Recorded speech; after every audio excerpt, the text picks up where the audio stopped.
Ladies and gentlemen, boys and girls, welcome to Disney California Adventure Food and Wine Festival. Please welcome your host, Chef Daniela Malfitano. Hello, everyone! Wow, look at this crowd! Hi, my two favorite people! How you doing? Hi, guys! Hi out there! How's everyone feeling?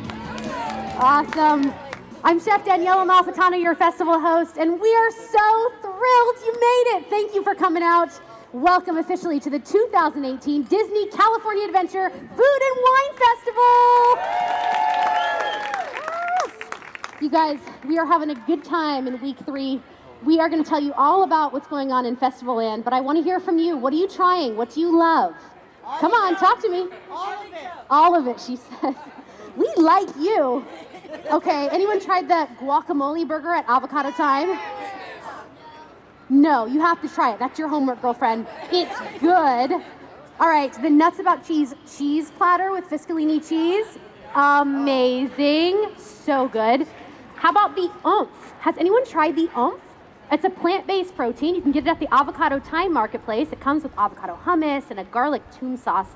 It is phenomenal. All right, you guys, I'm going to tell you what's going on. We have over a dozen festival marketplaces, and they're all serving up fresh California-grown flavors, so do check them out. And it's also exciting to see top chefs in action right here on this stage, as well as the backlot stage. So please join us at every demonstration. And don't miss out, because we have seats available still for the Celebrity Chef live demo with Chef Robert Irvine on March 30th. Who's coming? Yes, it's going to be a good time. And we also still have seats available for the very special winemaker dinner where you can sample and savor exceptional wine from all over the state of California. It is good. So we hope that you'll join us. If you'd like to come, I would love to have you. All you have to do is go to disneyland.com/food and wine to purchase tickets for all of our signature events. All right, that's quite the spiel, huh? Are you guys ready to play? Yes. All right. I'm going to tell you a little bit about our chef presenter. This man is incredible. Chef Adam Brown has been a chef for 18 years. At the young age, he had a chance to travel the entire world and taste cuisine from all over the country and the world, and he really honed his passion for cooking. After graduating from the Culinary Institute of America in Hyde Park, New York, he honed his skills at P.F. Chang's in his hometown of Pleasanton, California. Yes. All right, Pleasanton, go Pleasanton. As well as the Mecca in San Francisco. Anyone from SF? Yes, okay.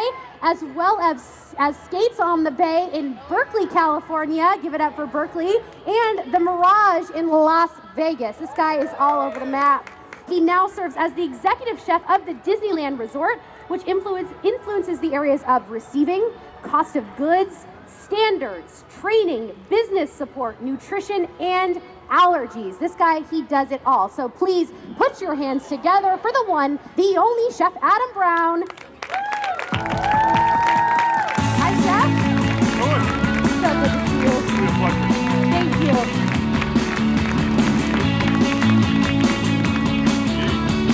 Great. Yeah. The stage is yours, Chef. What are we making today? Well, we're making pupusas. We're making pupusas. So, how many people know pupusas? Yes. Excellent, excellent, excellent. So, a little story about why we're making pupusas. We have to know. Of course. Yeah. Why not? I mean, it's not like a normal dish that you see. And it's a funny story, and it's a really cute story, so please do tell. Most definitely. So, my wife is Salvadorian. Yeah. And I did this as an ode to my wife because I love her dearly. Aww. And she's right there. Woo!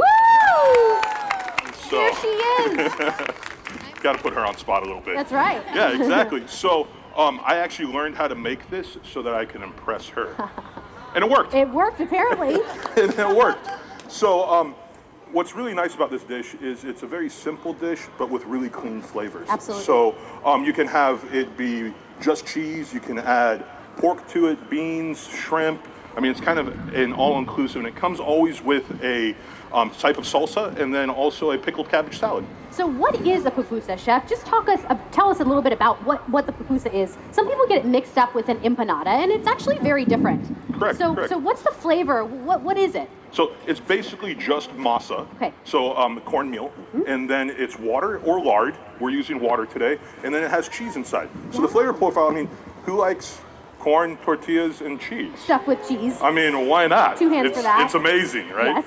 So that's really the simple profile, and then you can add anything you want to it. So that's why you have the curtido, which is the condiment that comes with it, and then you have the salsa. So you can have salsa verde, salsa roja, tomato salsa, just whatever you would like.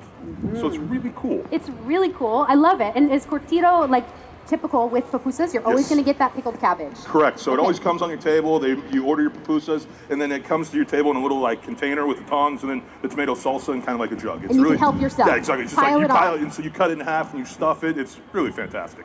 Yum. Yeah, I mean, it's how many can you eat? I know. That's the real question. So I can eat about 3. 3, okay. How many can you eat? I can go to 4. My children, they can eat quite a few. Yeah? Yeah. Impressive. It is. Because you probably make this all the time. We go to a restaurant that we Are frequent. you I'm sorry, kidding we me? do. Are you know? your kids here? Are your kids here? Yeah, they're right here, right in front. Does he not make these for you? Oh my gosh. Listen, we're gonna school Chef Daddy today because he's gonna start making these for your breakfast. That's gonna be that's gonna be That's the way to great. go, right? That's right. Exactly. So let's go ahead and start with the masa. Okay, let's do it. So we're gonna need, so you get 2 cups Okay. of like masateca, just cornmeal masa. And what we do is we just add in the masa here. Great. And then we're gonna get just a little bit of water. Okay. And you can use lard, but I like the water because it keeps it a little bit healthier. But you know, fat is flavor, so. And if you were going to use lard, where would you get your lard? Where can one purchase lard at major retailers? Can you find it just behind the meat counter? Is that what you? So it's actually usually in the ethnic section. It's called is it? manteca. Ah, and so it comes okay. in a little container that has like a little green label on it and white, and it's really kind of neat. And So it's the good stuff. It's it's really going to fantastic. add all the flavor. well, I mean, it's fat. It's and fat. fat is delicious. And fat is our friend. Exactly, fat is our friend. So when we add the water, and you're going to want to make it slightly tacky. You don't want it super dry, and you don't want it too wet, but you're going to allow it to incorporate fully. So we're just going to go ahead and add in. Would you like to add in the water? Sure. So you're going to add it in, and then we're going to slowly mix it with our hand. You can add a little bit more than that. There we go. So as like humidity goes on when you guys are making this, you're going to want to make sure that you're kind of incorporating water and seeing how it comes together. Okay, and you can always add more. Exactly. But you can't take out. Correct, Yeah. unless you want to add more masa, which, you know, it's not really good. Then you just kind of keeps on growing, Yeah. right? You start out with This making bowl. a quart of dressing, and you have 3 gallons Yeah. later on. It's not really the way to go. No. So if you'd like, we can utilize a spatula. What? If you would like. Chef. I use my hands. I took my rings off. Oh, well then, hey. That's how you do She's it, right? serious. Serious today. So as you're mixing this up, you're going to see how it comes together a little bit, and that's when you're going to know how much water you're going to want to add. So has anyone had pupusas besides? Excellent, Great. fantastic. Yeah. Now, is what's your? Do you have a favorite restaurant, or do you make them at home? See? Pupusas are one of those things that you definitely go out to get, right? Not many people are making them fresh at home. Exactly. I mean, and to be honest with you, it's kind of an experience. Yes. You know, and absolutely. pupusas aren't made at microwave speed, so when you order them, you kind of take your time, you make them, and it comes out really nicely. So see how that's coming together? Yeah, I can really feel it. It's starting to feel sticky in some exactly. places. So what we're going to do is you're going to want to fully incorporate that and allow it to become slightly tacky, and then we're going to flatten it out and let it rest for a couple minutes. Great. So kind of like when you're making pancake batter, you want to incorporate it, not thoroughly mix it, and then allow it to rest. Okay. And can you over mix this, Chef? Not really. Okay, so it's not like flour where you can really overmix the gluten. That doesn't happen in this case because Correct. there's no gluten, it's corn. Exactly. Okay, great to know. Yeah, so gluten intolerance. Anybody have gluten intolerance? Anyone? Anyone? That's good. It's all you, Vicky. So, as we let this rest, it's going to actually become, and as it's humidity out here, we're going to be able to take it and we're going to be able to make into those pupusas. Great. So let's go ahead and let that rest for a second. Perfect. And then what we'll do is, let's go ahead and start with the salsa, actually. Great. So, what we have is you can use Roma tomatoes, you can use just regular slicing tomatoes that you use for like your burgers and things like that. But these are great. Yeah, I love these. Yeah, they're fantastic, They have right? a really thin skin, which is great, and they taste great. So they're perfect for salsa. I Exactly. also, I'm partial to the heirloom tomatoes because I can Oh, get all of the different course. fun colors going on. So you can just rough cut these, Okay. just dice them up real easily, and then what you'll do is we'll add just a little bit of the olive oil that you have right there Great. into that saute pan, probably about just an ounce. Perfect. Just cooking medium. So do we like spicy food or slightly non-spicy food? I'm hearing non-spicy. I got I got spicy on this side, right. non-spicy on this That's right. side, something in between in the middle. I mean, I'm in spicy camp. I got to tell you. You're in this, okay. So I'm you're in spicy camp. Okay, Yes. okay. Fantastic. I do like a little heat. It makes it more interesting, I think. It gives it a little bit more a dynamic flavor. I would have to agree with you. Yeah. You know, the depth of flavor, and you know, as we're looking and you know, we're coming into spring is when the chilies are going to start really becoming a little bit spicier. Because right now, they're not very spicy. No, and really, it has a lot to do with the rain, right, Chef? A lot of it does. I mean, so we've had a lot of rain, so there's a lot of transition right now. Yeah, there's a lot of transition. What do you look for in picking a jalapeno, though? Are you looking for the skin? Are you looking for the color? Are you looking for the size? Well, it all depends on what. If you're looking for just depth of flavor, a lot of the times just you want to leave the membrane. So this little white piece with the seeds is going to give you the most heat and flavor. The skin's just going to give you a little bit of depth of flavor. Yep. So what we're going to do is we have all this ready right here. Is that heating up for us? It is. It's ready for you. Excellent. So if you want to add in the onions first, Right. and then the jalapenos. Excellent, excellent, excellent. So we're going to saute that up a little bit. Wooden spoon's the best way to go. And I would love to use red onion for something like this. Would you ever use red onion in your salsa?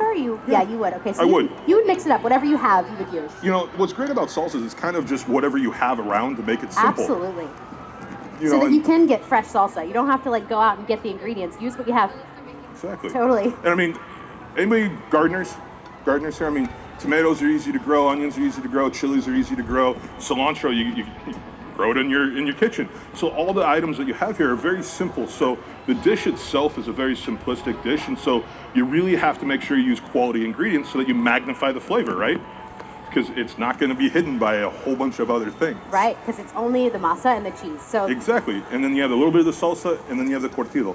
So as you're doing this, we're going to release a little bit of the oils from the chili, and then sweat down the onions so they get a little soft. Great. So when we're about right here, we're going to add in the tomatoes because we want to release that liquid from them, so we can actually make salsa.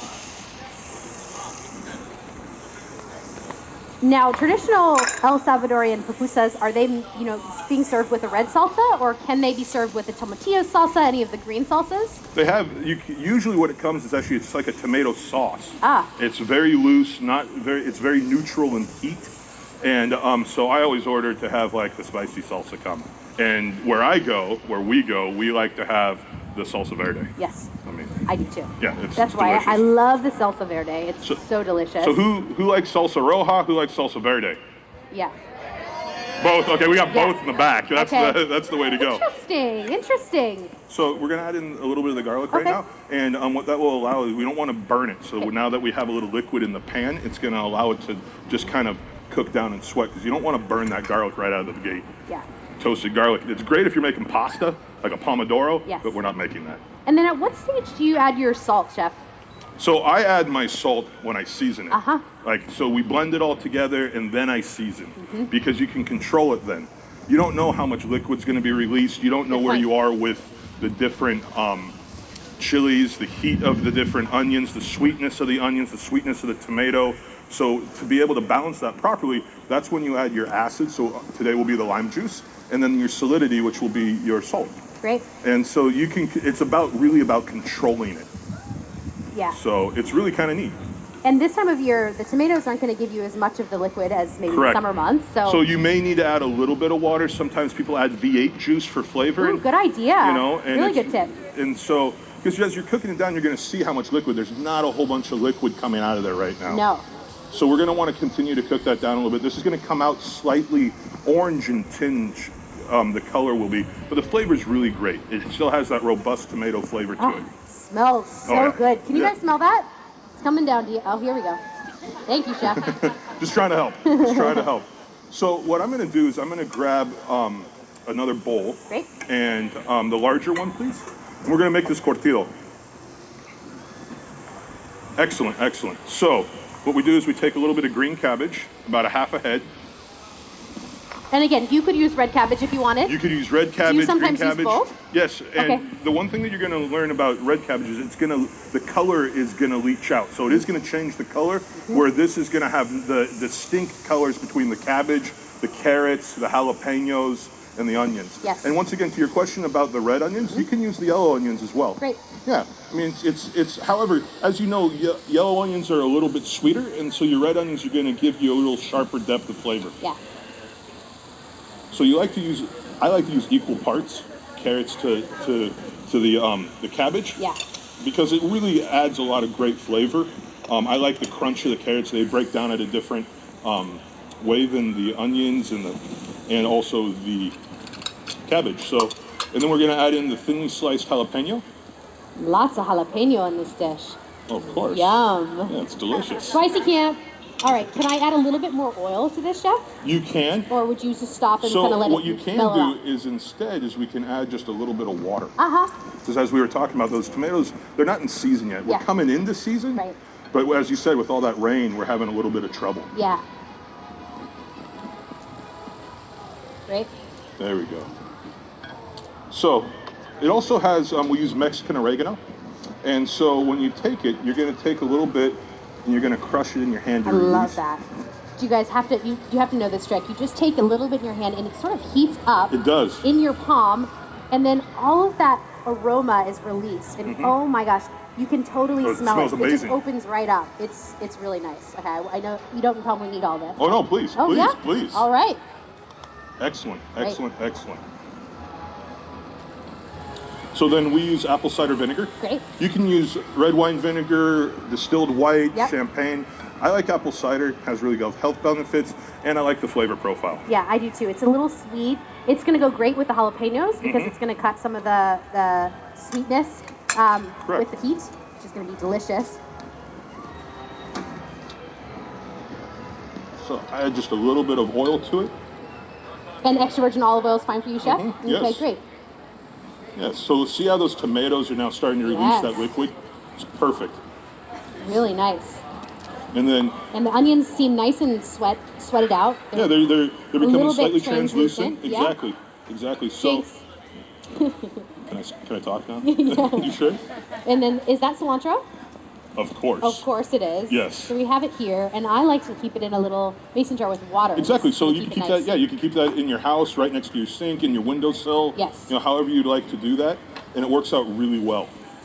So we have all the ingredients in here. So we have the cabbage, we have the carrots, we have the onions, we have the jalapenos, the Mexican oregano, the apple cider vinegar, a little bit of olive oil, the cilantro, and then we're just going to add a little bit of salt because what we're trying to do is we're trying to break down this cabbage and this carrots so that it becomes more of like a slaw. Yep.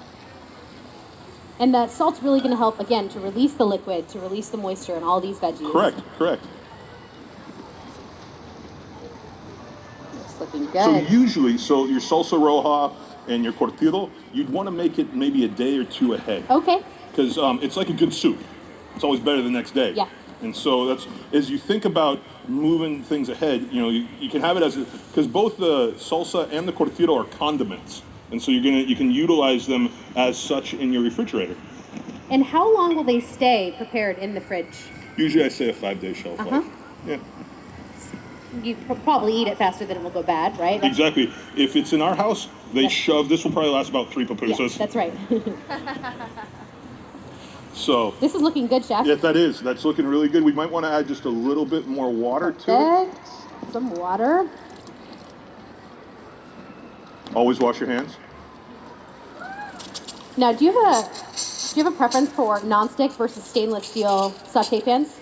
Depends on what I'm utilizing. Yes. So if I want to be able to add some caramelization to it, I'm going to want just a regular sauté pan. As we go into the quail eggs later, we're going to want the nonstick. And for making the pupusa, Chef, do you use nonstick for actually, heating the pupusas on the stovetop? You would actually use nonstick for that. So you use like a plancha or like a griddle is a lot of times, so you can have them all spread out. Because as they come off, that's the best way to eat them. Absolutely. That's looking perfect. Is that looking good? That's looking great. So let's go ahead. So this is just going to sit, and we just want to let this macerate. And as I said, if it's made the day ahead, it's even better. Yes. But as you can see, even distribution of everything and smell. Amazing. Yeah, it's fresh and delicious. So fresh and so delicious. You can actually taste the heat from the jalapenos. Well, and what's really great is this doesn't have to just be for pupusas. You can put it in your tacos, Oh, yeah. on your quesadilla. You could just, put it on steak or chicken or fish. Yes. So it's really nice. So it's a healthy condiment that has basically zero fat besides the olive oil in it. Yeah. So it's fantastic that way. So what we're going to do is I'm going to move over the cilantro, the lime juice. We can take that over to the blender.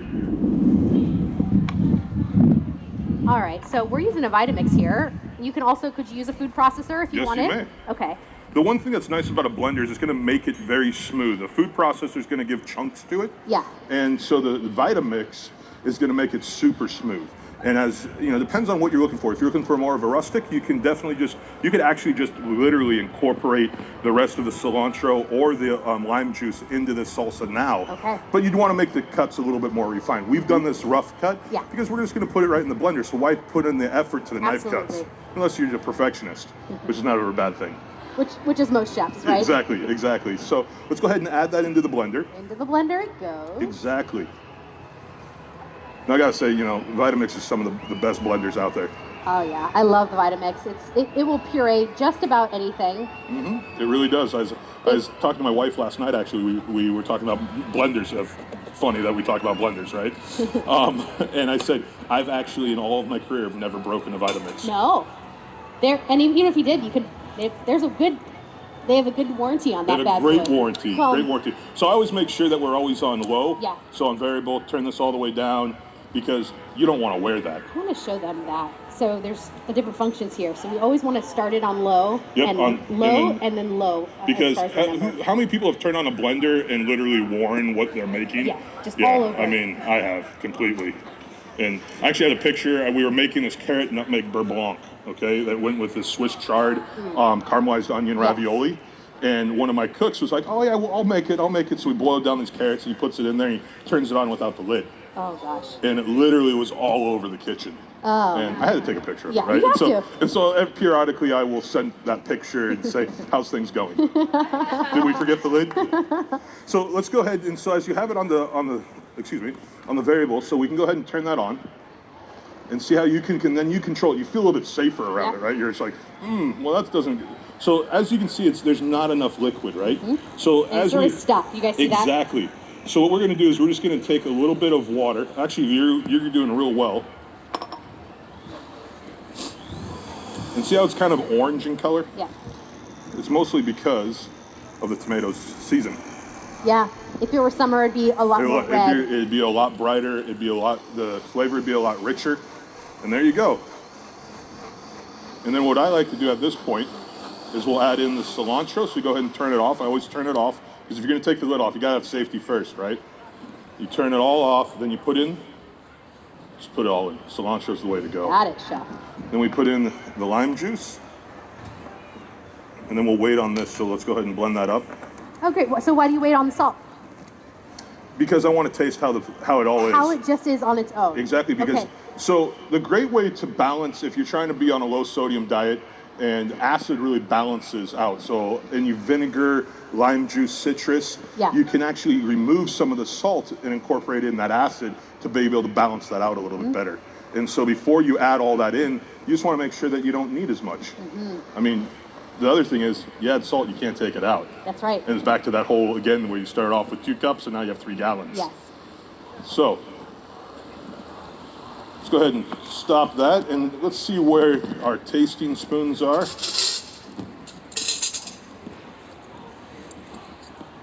Thank you, Chef. You please. I will. Oh man, that looks so good. Nice. So, it's nice, but you need a little bit of salt, right? It has that sweetness. Has a ton of sweetness from the cilantro even, and the tomato, of course.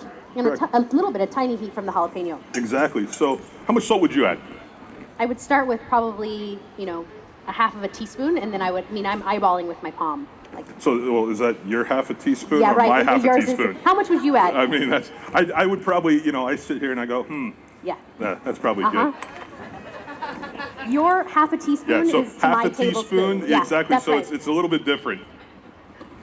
So as we're, so the masa is sitting, the curtidos, it'd be probably a good thing just to go ahead and stir this just a second to really make sure that you even out the maceration. So does anyone, sorry, I'm using this word macerate, macerate. Does anybody know what that means? Yeah. Oh, you must cook a lot. You or watch a lot of the shows. So basically what it is breaking down the structure of the cabbage and the carrots so that it has a lot more flavor. Oh, man, bring it right to me. Yeah, I'm gonna bring it right to you because So I want you to taste. Okay. Are you confident? I'm confident, but I actually think that you're gonna want to add a little bit more salt. I do. I think you're gonna think that it's under seasoned because of the tomatoes, not because of you. The tomatoes just don't have a lot of flavor right now. It's really hard right now. It's really hard, and you got to add it in somewhere. Yeah. Yeah. I feel bad Will you now. do the honors, chef? By all means. By all means. Not that much. Oh my gosh. It's removed. Just scrape the top. Awesome. Oh, this smells so good. What an easy salsa. Yeah, it's super simple. Super quick. Exactly. 10 minutes, start to finish. Exactly. So I think the next thing that we got to do is make the pupusas. Let's do it. You guys ready to make some pupusas? All right. How long does the dough actually have to sit? Usually 5 to 10 minutes. Okay, so Yeah, not just long at all. Not long at all. So that's what we kind of worked on a couple other things, and it just gave it that time. So Yeah. we've had pupusas. You can have them small. You can have them like this big. It all depends on. It's kind of like pancakes. Yes. But it's all about the even distribution of whatever you're putting in it to the masa. And some of the best ones I've ever had are like paper, like only like a 1/4 inch thick, and perfectly cheese all the way through. Yeah. And that's fantastic. Wait, I want to ask you about this too. I want to ask you if you've made the dough early. Yes. What are you looking for in terms of the pupusa dough? So this would be a little too firm to actually start to roll it out, wouldn't it be? Well, it's actually not bad. So you Okay. see, and you just flatten this out. And what you do is you kind of make... Oh, you make it Make look it really forward. simple. Yeah, exactly. And then what you do, so this is actually really nice and moist. It's just they made it look really pretty. Yeah. Thank you, Mickey. Not so pretty, very pretty. So then we use queso fresco, and I like queso fresco because of the salt content in it. I do too. So then what you do is you put, it's a nice amount, right? And then much more than I would have thought. and then you just kind of, Oh, okay. You guys, he makes this look really simple. I'm gonna try one. Mine is not going to be that pretty. so then you just want to keep it, and then it's the Oh. sound. So you have, Beautiful. So you flatten it out, and it will be like a little disc. it will be a little disc, and then what we'll do is we're going to put a little bit of the oil. You can use, she's helping me because I don't know this type of machinery. It's on. Oh, Ready is it? for you, chef. That's fantastic. So let's see what you got. Let's see. So you take it in so your palm. you can probably make it just a little bit more masa. Oh, more. You can always take it when you're making it, and you're like, so my hand's a little bit larger. Yeah. And so what you can do is you can make it larger, you can fill it in, and then when you close it up like the purse, you can remove the excess masa and put it back in the bowl. Yeah, good tip. So do you feel how thick it's evenly thick? Because you don't want to bite into a giant hunk of masa. Yeah, I get you. So really what you're looking for is you're feeling for it to be even and evenly dispersed throughout the pupusa. You want it to be a thin sort of layer, not too thin, not too thick. Exactly. Okay. Well, that sounds like perfection. Not And too thin, not too thick, not too hot, not too cold. That's right. It's perfect. It's perfect. So now you can use Monterey Jack cheese. You can use queso Oaxaca. You can use a lot of different cheeses that you would like in there. I've never had one with cheddar, but I'm not saying that you couldn't. But Cheddar pupusa sounds I delicious. mean, why not, right? I mean, Add some smoked bacon to Gouda. that. You can add smoked Gouda What with was bacon in there, and next? it's like, wow. And then I like to add a little bit of fat to it. Okay. So what we have is, at home, I just use normal chicken eggs. But here, because I like to be cute, we use quail eggs. So once we get this kind of heated, they can take some time. So that looks really nice. So what I would do is, Oh, I forgot that. so if you have to slap it. just don't throw it around. Don't throw it off the stage. Exactly. So when you go to a pupuseria, you're going to hear that in the back. And That's it. And Wow, it's, it makes it's like it really the sound fast. of deliciousness being made. It's actually really hard. It's it takes some skill. It does. It does take some skill. And if it falls apart like it has here a little It bit, will still taste delicious. and you can just kind of like Well, and then you just put jam the it egg back on together. top. That's or right. Yeah, exactly. Or you could add a little bit more masa. This isn't about making it It's what's going to happen. You're going to eat it, and it's going to taste delicious, right? All gonna look the same in there. Well, and it's all going to taste the same. Yeah, absolutely. So yours is slightly different than mine. Yeah, yours is pretty, Chef. Can you do Well, another one, please? sure. I think I need to see it again. Sure. You are a master. You've done this once or twice. I think only twice, actually. So you take it and you... So you want to take all the air out of it first, and then you... Okay. I use my palm to kind of flatten it out. And then, as you were saying, it's really feeling for that, how thick it's Yeah. going to be. And as we kind of fold it a little bit, because as you see, it's getting tacky on the hand. Mm-hmm. So if you want to, you could add a little oil to your hand. Okay. And then it would keep it so that it won't stick as much. But it's kind of cold outside, so I'm not too worried. Yeah. The warmth of your hand usually does it. So then you add the queso. I'm starting to smell that oil. Yeah. So then what you do is you just fold it in.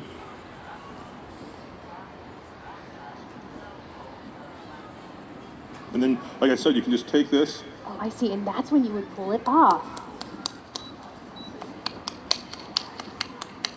Look at that! Skills! And then you just bring it back together, and then you feel for the even thickness. Yes. And then you just crimp it. Yours are gorgeous.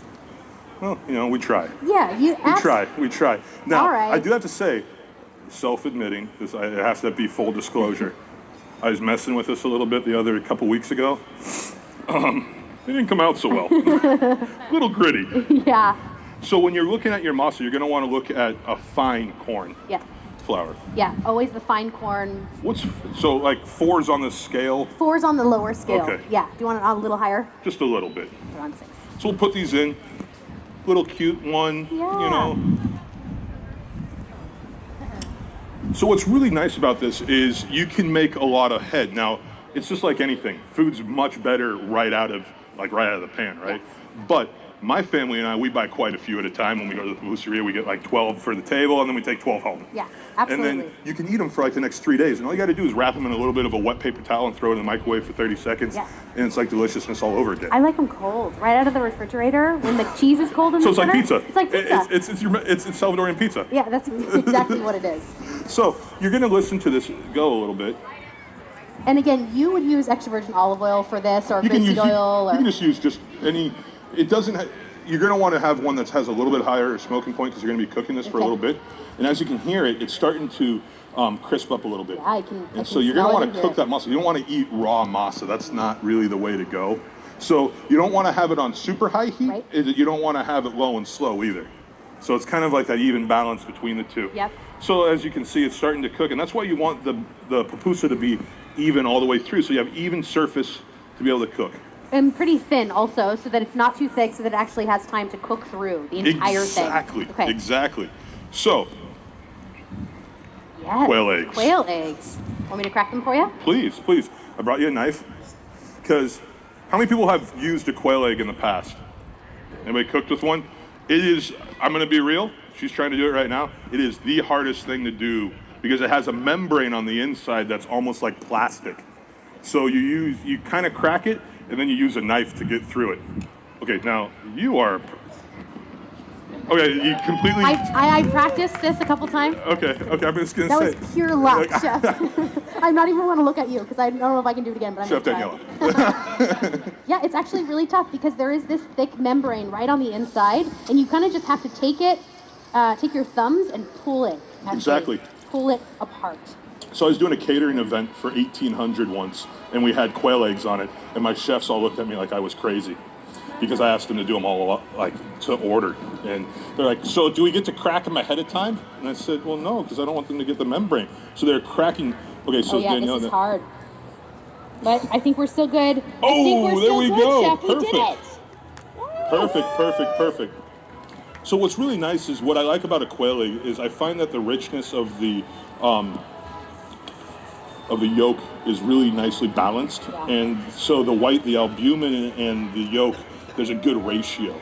So like on a chicken egg, sometimes you have like somewhat of a smaller or a larger yolk and not as much albumin. Yeah. And so I like basically it comes out really nice. Yeah. It's a good amount of white yolk, which is great. And it's so cute and it's so beautiful. They're super beautiful.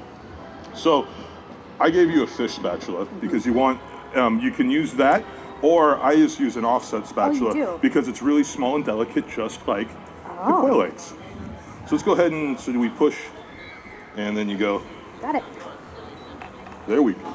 It can be taught. It can be taught. It can be taught. So we're going to want to flip one of these just to see, look underneath it. So if you want to use that fish spatula right there and see how they look underneath. Ooh, they're starting. Yeah. Okay, so a little blonde. Exactly. So keep going. Exactly. Okay. We're going to turn that up a little. It's a little cold.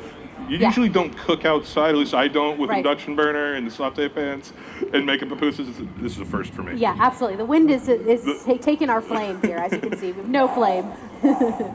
So we've started to turn on that pan for the egg, and we're just going to add just a little bit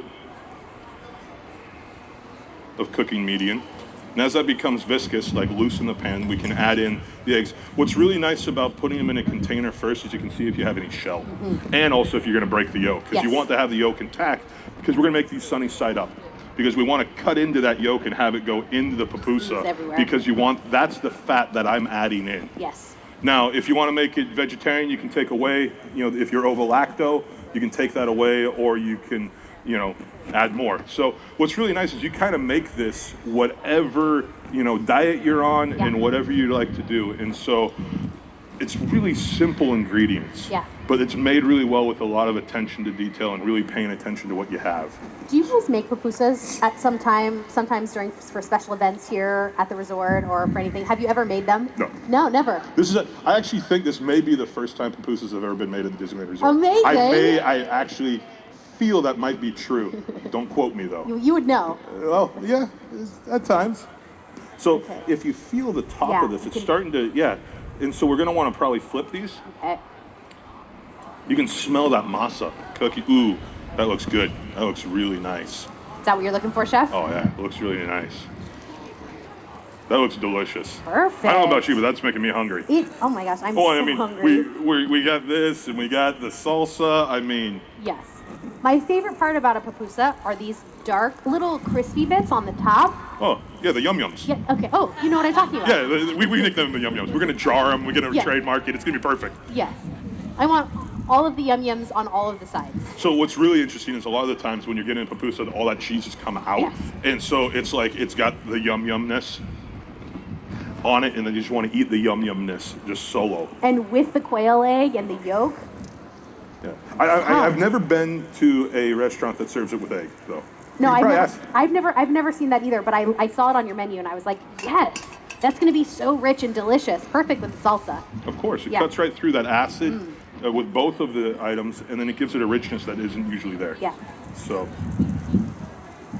And so with the quail egg, you really want it to be, you do not want this to be on like a roaring flame, No, right? you don't want to have it smoking. Yeah. You still, because as you sunny set up, it's nice and delicate, and it's perfectly cooked, and it's going to be really nice. And so you want to have it just as the whites start to cook and come together. And then that yolk will be nice and runny, and it's going to be, it's a magical moment. It is a magical moment. It really is.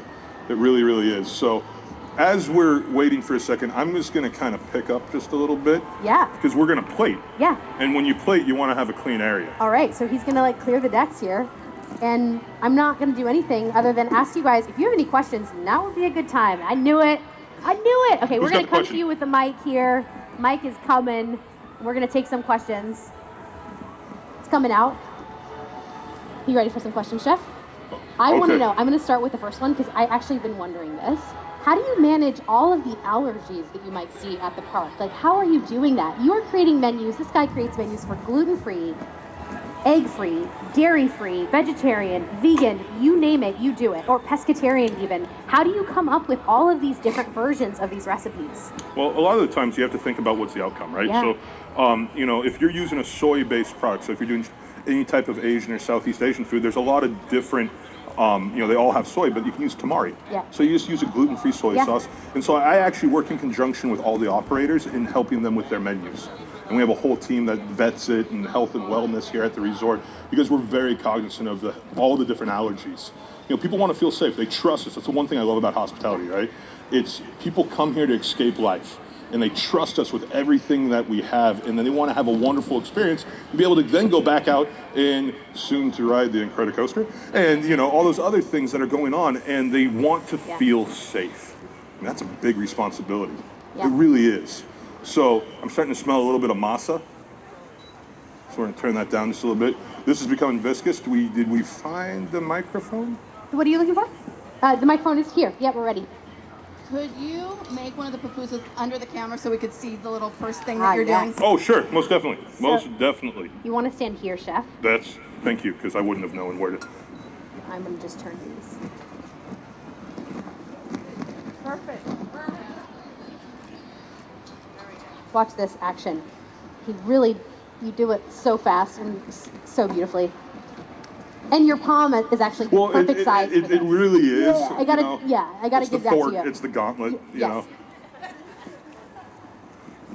So it doesn't have to be perfectly round when you're making it this time, because you're gonna just fold it kind of like a beggar's purse. I'm gonna just take it. Jackie, have you made pupusas before? Yeah. So, as you see, it's kind of just like this. So it looks like a little purse at this point, right? Yep, And this is the trick. This is when he starts to pull off what he doesn't need. So that's like perfect. It's such a great trick. Don't try to start with exactly what you need, because it's probably not going to really come together. Give yourself that extra bit and then just pull off what you don't need, that excess. Wow. 2 seconds. So the pupuseria that we go to, we told them that I was doing this. Yeah, oh yeah. And then she's like, so you want to come in the back now? I was like, Did you? I actually didn't. I kind of shied away and got a little nervous. Next time. Next time, exactly. Now, how many times do you flip these, chef? Do you do a one time? Yeah, one time. Yeah. Okay. I want I the just like yum things yums to on be the other even. side, though, I just so like I'm flipping them again. It's okay. All I get right. it. It's not a worry at all. So let's go ahead and slide those eggs into. All right. You can do one at a time, so that they don't stick together. So that oil is really nice and viscous, so that you're able to. Nice. You're a professional, I can tell. You made a few eggs in your lifetime? I made a few eggs. The egg station is the hardest station on any line. I would have to. An Would egg you cook agree? is worth it. They're worth their weight in gold. That's right. So my first job, I worked at a breakfast lunch house, and I wore shorts in the kitchen and a baseball cap backwards, and we made pumpkin bread French toast, fresh biscuits every day, and I made eggs, and that was my first job. And I vowed to myself I would never be a breakfast cook again. Yes. And my last job before I came here, we made breakfast. You were a breakfast cook, of course. It's like full circle. It really is. So, Now, have you ever made quail eggs to order? yes. Ah, you have. Yes. So you have to crack all those beforehand. You do. Yeah. And you so have that's to why have them you ready. have them in the dishes. And Yes. and so when you're doing high volume of anything, you're going to want to make sure that you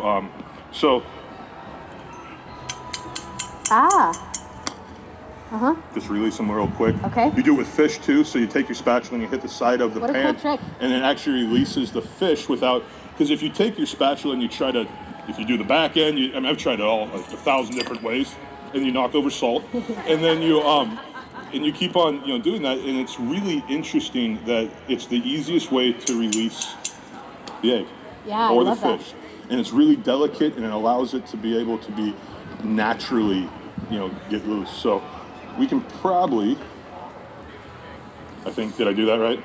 Close enough. I know, it's the thumb. It's really just the thumb. Am I pushing, do I have too much surface area? Maybe. Okay, fair enough. I'm kind of used to that at this point.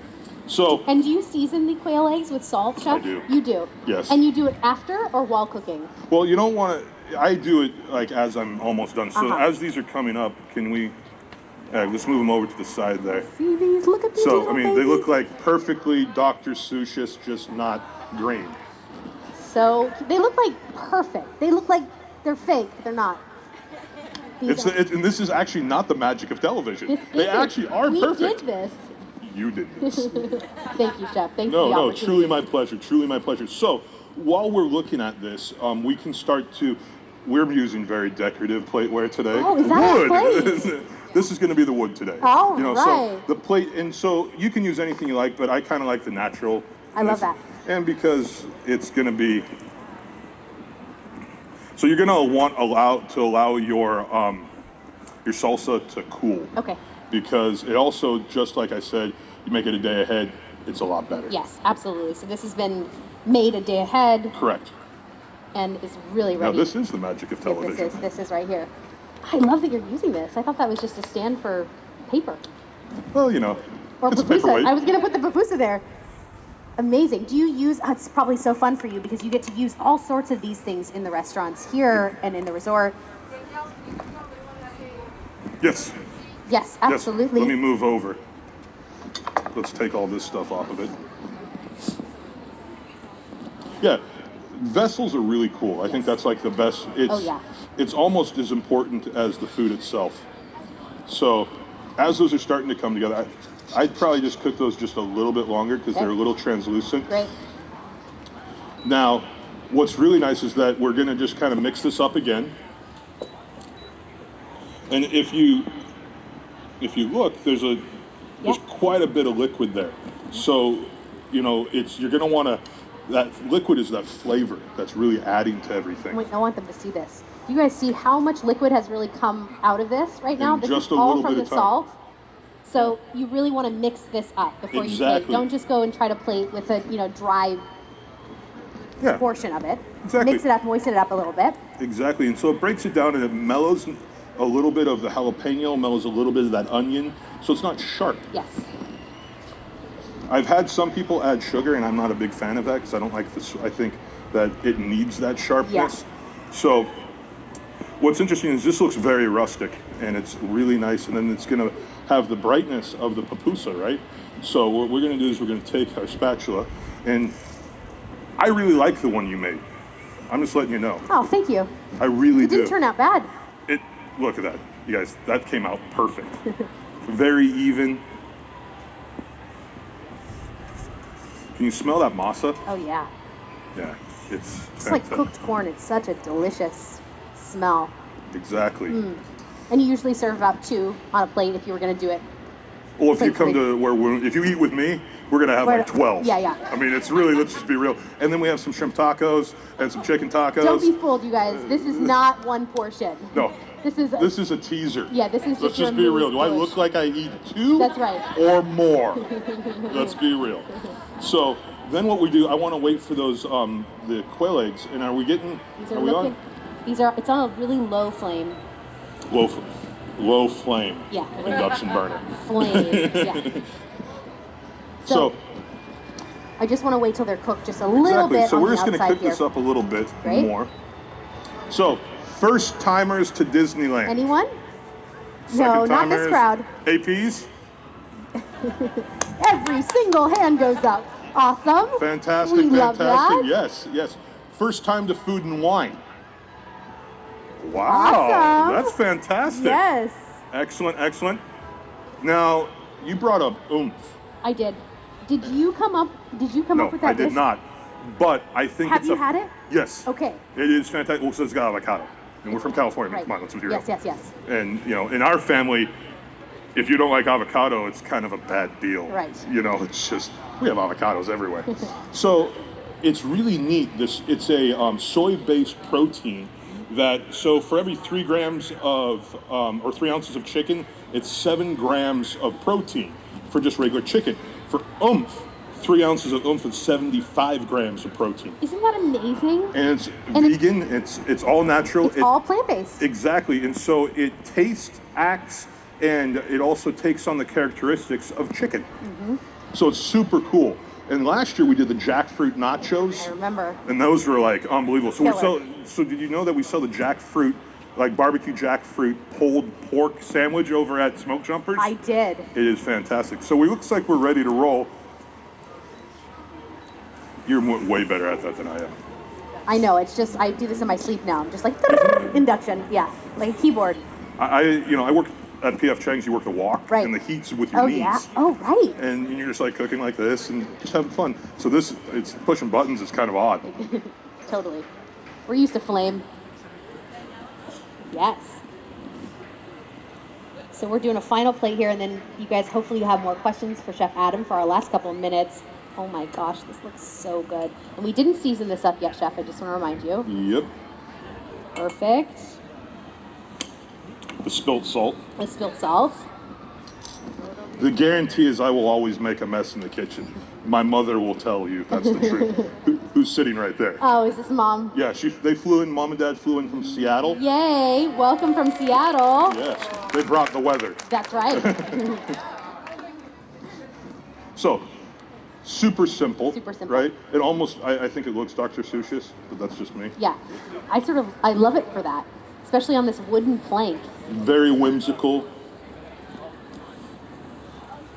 All right, and then this just goes on the side, but of course you can put it right on top, however you want. Oh, okay, you do it little halfsies there. Yeah. And I like to open it up and stuff it in. Yeah, That's so you just cut me. it up. Yeah. Or what you do is you just cut and have the yolk pour all over it to get the deliciousness all over it. Yum. Even. You guys, doesn't this look amazing? And actually, if you look at Incredible. it, I tried to make Mickey. It just didn't work out. You did. You did. I love that. Awesome. You guys, any more questions for Chef Adam? Yeah, we have a question right here. We have a question right here. She's coming. We're gonna give you. Can you hang tight here? We're gonna give you a microphone. I'm very curious. This is my daughter. Yeah. You know. We can't Alyssa, wait. you have a question for me? Oh, what are we having for dinner, Dad? So what was that again, sweetie? What are we gonna have for dinner? So we're going to go to Carthay Circle. Oh, Yes. that'll be fun. Exactly. Lucky. Oh, well, why not? I mean, cheddar biscuits. Cheddar biscuits. That's right. And because Mom and Dad are in town. Exactly. And the whole gang has to go out for dinner. Amazing. Of course. Great. Wonderful question. We need to know what we're eating. We need to know what you're eating. Yes. Yep. You can go ahead and yell it out. I'll repeat it.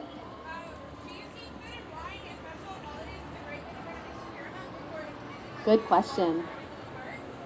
Was the Do you actually experiment for food and wine and festival of holidays, the menu items? Are you actually doing the experimentation and the deciding? idealization of what goes in and what Yeah. comes out? Yes.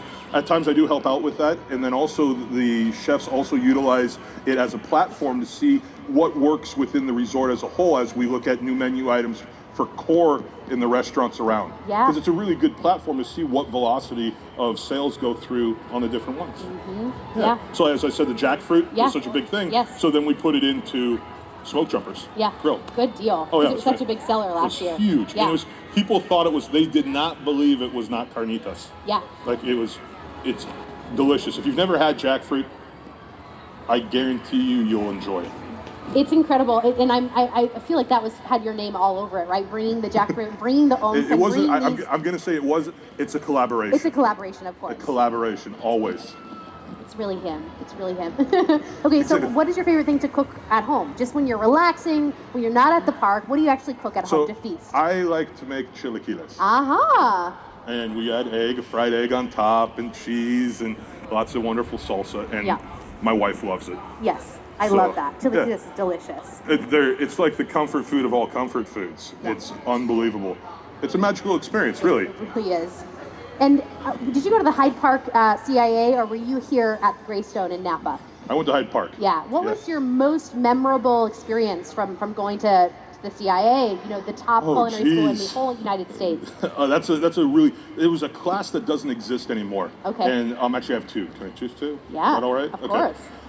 Charcuterie. Yeah. So making salamis and cured meats. Yes. And then fish kitchen. And we actually butchered all of the fish for the whole school. Wow. So what's really neat about the CIA is that all of the different kitchens that you learn in cook for the students that eat. Yeah. So like none of the food goes to waste. So if you're in international kitchen, you're feeding this group of class. So you always actually have real life experience. And then the last 4 classes you take all of the restaurants that are on campus. Yeah. So wonderful, wonderful experience. Probably the best experience I've had. You know, it Would was you recommend culinary school to any budding chefs out here that might be interested in that? I definitely recommend culinary school, but I recommend going in and getting your feet wet in a restaurant Absolutely. prior. because then you really know if it's the business for you.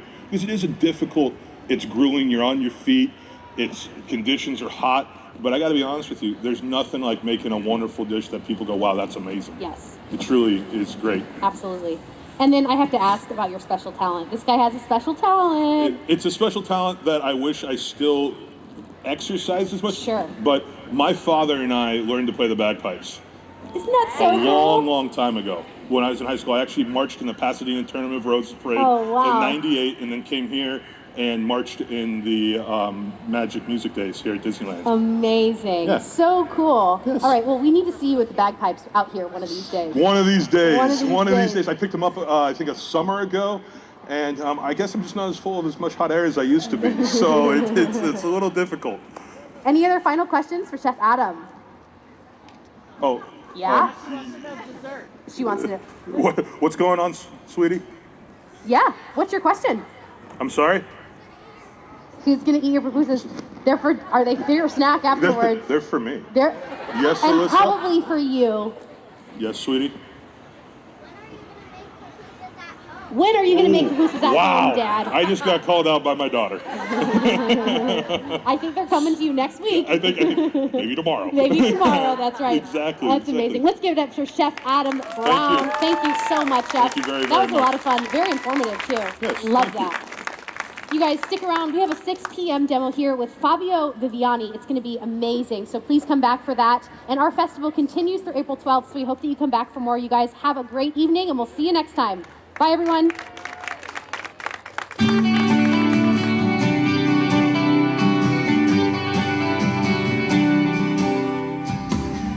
Ladies and gentlemen, boys and girls, thank you for joining us for this special presentation.